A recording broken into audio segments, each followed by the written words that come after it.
जी अस्सलाम वालेकुम अब्दुल मजीद भाई। वालेकुम अस्सलाम। बड़ी मुद्दत के बाद आज अपनी फिल्म फैकल्टी के स्टूडियो में आए हैं आप, तो मैं आपसे गुजारिश बस करूँ जी, को खूबसूरत सा डोड़ा को बोल सुनाओ यार।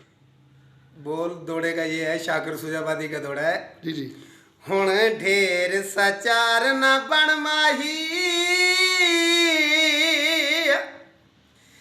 ते मन नाम खुदा बस चुप कर वे। मेरे दिल दे सुतड़े जख्मां को ना तू जगवा बस चुप कर वे। जिड़ी हुण तई तैं चन कीती है विसी नितर वफा बस चुप कर वे। ई भरी पंचायत दे विच शाकिर ना मुंह खुलवा बस चुप कर वे। निसरी दे भोरों दे साडा कोई सजण होंदा रंग साडे भी होरों दे। साडा रोज दा रोवण मुक गया है, वड्डी बाद मुदत दे हस पे हैं। मिल यार जोगे परवाह कैनी, बर्दाश्त कीती भुख तस पे है।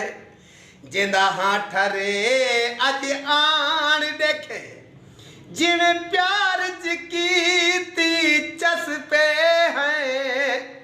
जिवें आसई सैफल अरसे दी, अल्लाह करम कीते असां वस पे हैं। लत्ते वे कुशाबास बूटी नालू खुस पे हाँ, कदी असां भी गुलाबा से। एक बोल पखियां दे वासी।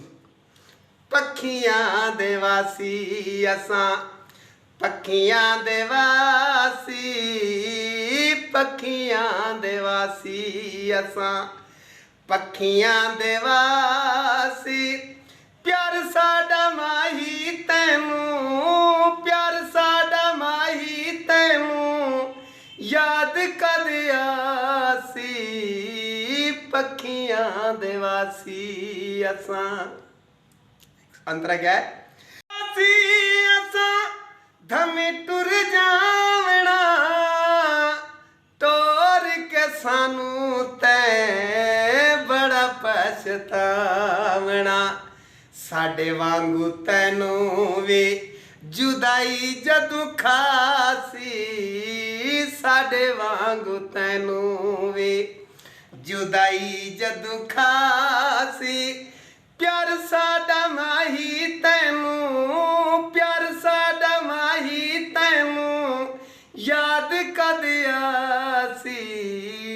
पखियां दे वासी असां, पखियां दे वासी, पखियां दे वासी।